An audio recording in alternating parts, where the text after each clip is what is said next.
চিকিৎসার কারণে পদত্যাগ করতে পারে, দেশ থেকে বের হতেই পারে।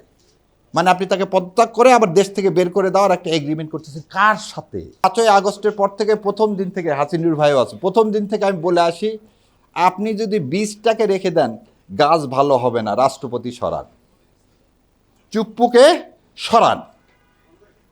সেই কথাটাই কিন্তু আজকে বিএনপি করতেছে।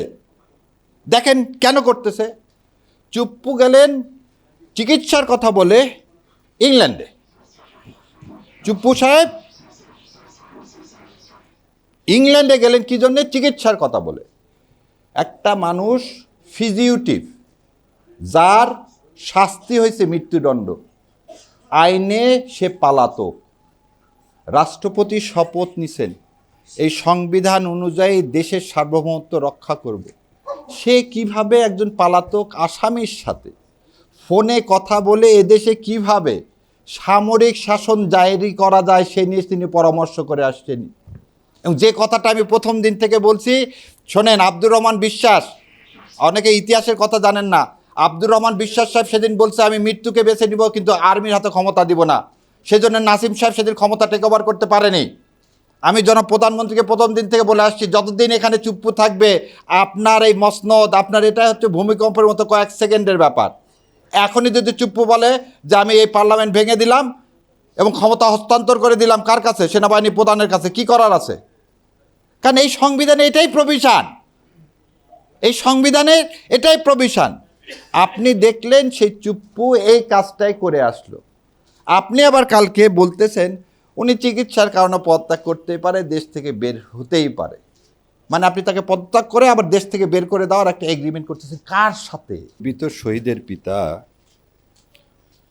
উনি বললেন ওনার দুঃখের বেদনার কথা। আমরা কিন্তু এই 18 কোটি মানুষই এ দেশের বঞ্চনার শিকার। কারণ 55 বছর এ দেশকে শাসন করতেছেন আপনি একটা অবৈধ ডকুমেন্ট দিয়ে। আমি আবার বলে দিচ্ছি, 55 বছর যে দেশকে আপনি শাসন করতেছেন একটা অবৈধ ডকুমেন্ট দিয়ে, যে ডকুমেন্টের নাম সংবিধান। তো অবৈধ জিনিস দিয়ে কোনোদিন বৈধ হতে পারে? এই যে কেন বললাম অবৈধ, দেখেন, আমি বেশি আগে যাব না।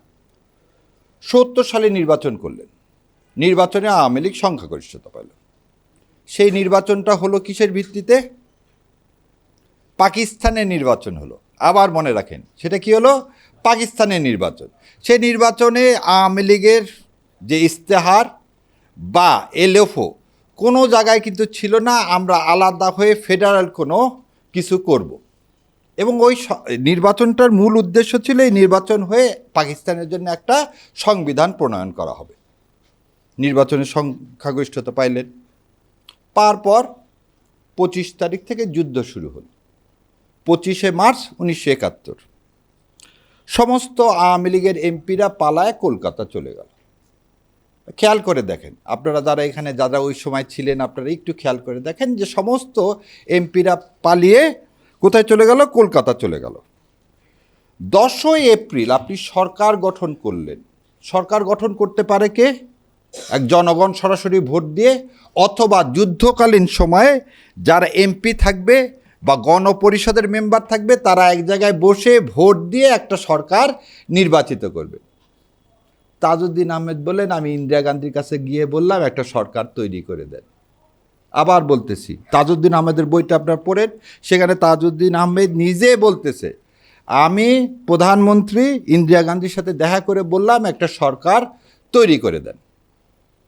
যুদ্ধকালীন সময়ে আপনার এমপি অথবা এই দেশের জনগণ ছাড়া অন্য দেশের কেউ সরকার গঠন করতে পারে? পারে না। তাহলে 10 তারিখে আপনি যে সরকার গঠন করলেন সেই সরকারটা কি হলো? ভারতের তৈরি সরকার। তাহলে আপনারা আমরা যারা দাবি করি এদেশের স্বাধীনতা, সার্বভৌমত্ব, এদেশের সব কিছু আমরা নিয়ন্ত্রণ করলাম 25 তারিখ থেকে, ঠিক হলো? হলো না। এবার আসেন, 10 তারিখে আমরা একটা প্রোক্লামেশন অফ ইন্ডিপেন্ডেন্ট দিলাম। প্রোক্লামেশন অফ ইন্ডিপেন্ডেন্ট দিলাম। এই প্রোক্লামেশন অফ ইন্ডিপেন্ডেন্টটা বলা হয় বাংলাদেশের যাত্রার শুরু। JFR জ্যাকব সে সেই সময় ছিল chief of staff of eastern command. তার একটা বই আছে, স্যারেন্ডার অ্যাট ঢাকা। সেই স্যারেন্ডার অ্যাট ঢাকাতে সে বললেন যে আমি তাজউদ্দিন আহমেদকে বললাম একটা প্রোক্লামেশন অফ ইন্ডিপেন্ডেন্ট লিখে নাও, তোমরা না পারলে আমি সুব্রতকে বলে দিচ্ছি, সুব্রত হচ্ছে তখন ব্যারিস্টার সুব্রত চৌধুরী কলকাতার, সে তোমাদেরকে লিখে দিবে। এই সুব্রত চৌধুরী আপনার প্রোক্লামেশন অফ ইন্ডিপেন্ডেন্ট লিখে দিলেন। প্রোক্লামেশন ইন্ডিপেন্ডেন্টে লেখা আছে শেখ সাহেব রাষ্ট্রপতি হবেন, শেখ সাহেব যতদিন রাষ্ট্রপতি থাকবেন না ততদিন অস্থায়ী রাষ্ট্রপতি হিসাবে কে ভাইস প্রেসিডেন্ট হিসাবে সৈয়দ নজরুল ইসলাম থাকবেন। আবার বলেছে নট এন অ্যাক্টিং রাষ্ট্রপতি, এখানে আপনারা দেখেন পরে লেখা আছে ভাইস প্রেসিডেন্ট হিসাবে, উপরাষ্ট্রপতি হিসাবে। এবং বলা আছে শেখ সাহেব যখন আসবেন তখন সে শপথ নিতে হবে, এবং কার কাছে শপথ নেবেন সে কথাটাও নামটাও লেখা আছে। 10 তারিখে শেখ সাহেব এদেশে আসলেন, কোনো শপথ নিলেন না। এই সংবিধানের জার্নিটা শুরুই হচ্ছে 11 জানুয়ারি 1972 provisional constitution of Bangladesh order 1972। আবার বলে দিচ্ছি 10 তারিখে কিন্তু উনি শপথ নেননি, 11 তারিখে উনি এই অর্ডার পাস করলেন। কেমন করে? তাহলে যে রাষ্ট্রপতি হিসাবে শপথ নিলেন না সে অর্ডার দিতে পারেন? তাহলে এই অর্ডারের থেকেই শুরু, এই অর্ডারটা তাহলে অবৈধ অর্ডার। তো যে অবৈধ অর্ডার থেকে আপনি একটা সংবিধান রচনা করার ক্ষমতা পাইলেন, সে সংবিধান বৈধ হয় কিভাবে? কেন এই কথাটা বললাম, এই সংবিধান অবৈধ? এই সংবিধান যদি অবৈধ না হয় তাহলে আমাদেরকে এত রক্ত দিতে হচ্ছে কেন? কারণ সংবিধানটা হচ্ছে প্রতারণার একটা দলিল। সংবিধান 4টা স্তম্ভের উপর দাঁড়ায় আছে। কী কী 4টা স্তম্ভ? দেখেন, জাতীয়তাবাদ। কোন জাতীয়তাবাদ? আওয়ামী লীগ যে জাতীয়তাবাদের কথা বলে সেটা বলে বাঙালি জাতীয়বাদ। না, এটা তো ফয়সালা হয়ে গেছে 47 সালে যে আমরা এই ভূখণ্ড পাইলাম মুসলিম জাতীয়তাবাদের ভিত্তিতে। বাঙালি জাতীয়তাবাদ তো আপনারাই কবর দিলেন 1905 সালে। বঙ্গভঙ্গর সময় যখন বঙ্গবন্ধু রদ করে ফেলে দিলেন 1911 সালে, তখন তো আপনারা বললেন না বাঙালি জাতীয়তাবাদ বলে কিছু থাকবে না। মাউন্ট ব্যাটেন যখন ABC পরিকল্পনায় এই বাংলা নিয়ে একটা অঞ্চল তৈরি করতে চাইলেন, তখন তো কংগ্রেস ওটা মেনে নিল না। তাহলে আমরা যে বাঙালি জাতীয়তাবাদের ভিত্তিতে তো 47 হয়নি, এটা মীমাংসিত মুসলিম জাতীয়তাবাদের ভিত্তিতে আমাদের এটা হয়েছে। তো মুসলিম জাতীয়তাবাদের মধ্যে যদি হয়ে থাকে, আপনি সংবিধানে কিভাবে বাঙালি জাতীয়তাবাদ ঢুকালেন?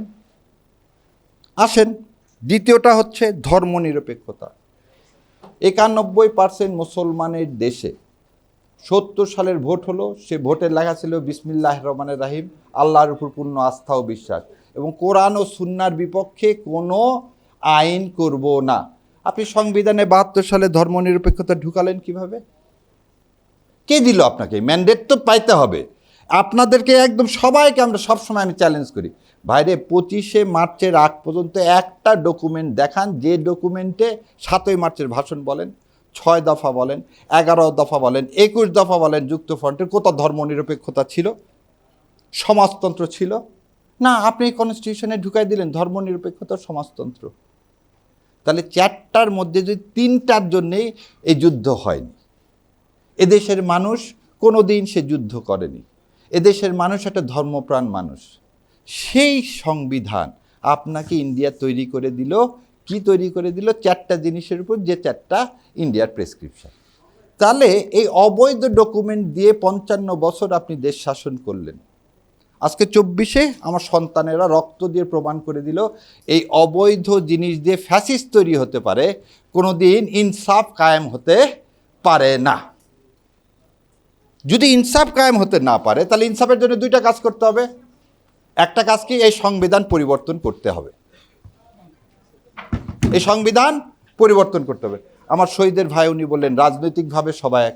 হ্যাঁ, 270 দিন একসাথে বসে আপনারা সবাই সিদ্ধান্ত গ্রহণ করলেন এই সংবিধান পরিবর্তন করা হবে। আপনারা হাঁ ভোটে ভোট চাইলেন, কিন্তু আপনারা কি করলেন দেখেন, বেইমানির ফল কোনোদিন ভালো হয় না। আমি সেই 5ই আগস্টের পর থেকে, প্রথম দিন থেকে, হাসিনুর ভাইও আছে, প্রথম দিন থেকে আমি বলে আসি, আপনি যদি বীজটাকে রেখে দেন গাছ ভালো হবে না, রাষ্ট্রপতি সরান, চুপ্পুকে সরান। সেই কথাটাই কিন্তু আজকে বিএনপি করতেছে। দেখেন কেন করতেছে।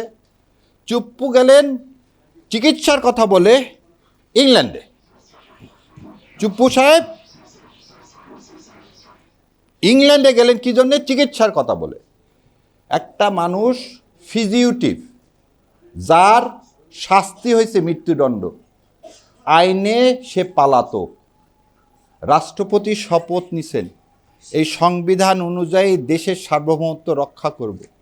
সে কিভাবে একজন পালাতক আসামির সাথে ফোনে কথা বলে এদেশে কিভাবে সামরিক শাসন জারি করা যায় সে নিয়ে তিনি পরামর্শ করে আসছেন।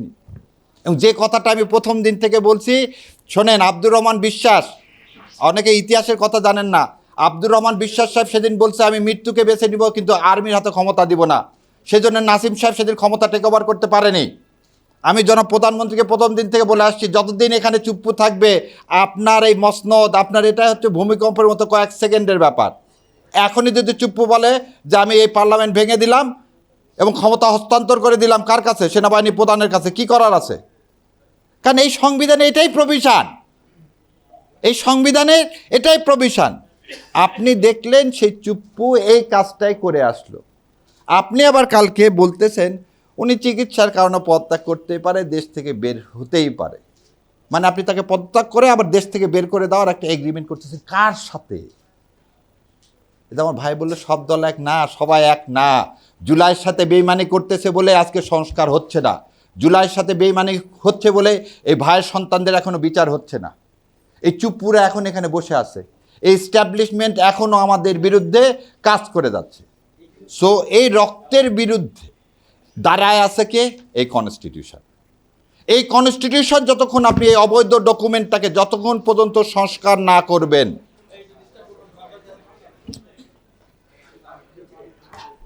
এই অবৈধ ডকুমেন্টটাকে যতক্ষণ পর্যন্ত আপনি বাতিল না করবেন, বৈধ বাংলাদেশের জন্ম হবে না। 16ই ডিসেম্বর সেজন্য আমি বলছি পরাধীনতার শুরু, বিজয় আসবে যেদিন এই ভারতের তৈরি ডকুমেন্ট ফেলে দিবেন, সেদিন আমার সন্তানদের রক্তের দাম দেওয়া হবে এবং আমরা একটি স্বাধীন সার্বভৌম বাংলাদেশ পাব। আর যতদিন আপনারা চুপ্পুদেরকে রেখে দিবেন, এই সংবিধান রেখে দিবেন, ততদিন এদেশের মানুষের আশা আকাঙ্ক্ষা পূরণ হবে না। সুতরাং হয়তোবা সময় খুব কাছে, আবারও রাস্তায় নামতে হবে। কারণ এই বিপ্লবের ফল আমরা ঘরে তুলে আনতে পারিনি। সবচেয়ে বড় ভুল সেদিন বঙ্গভবনে যাওয়া। সেদিন যদি শাহবাগে যাইতাম, সংবিধান ছুঁড়ে ফেলে দিতাম, একটি জনগণের সরকার তৈরি করতাম, তাহলে আজকে আমার ভাইদেরকে এভাবে কাঁদতে হতো না। আল্লাহ আমাদের এটা কবুল করুক। আর ইনশাল্লাহ নতুন বাংলাদেশের যাত্রা যেভাবেই হোক এই সংবিধান দিয়ে হতে পারে না। আসসালামু আলাইকুম রহমতুল্লাহ।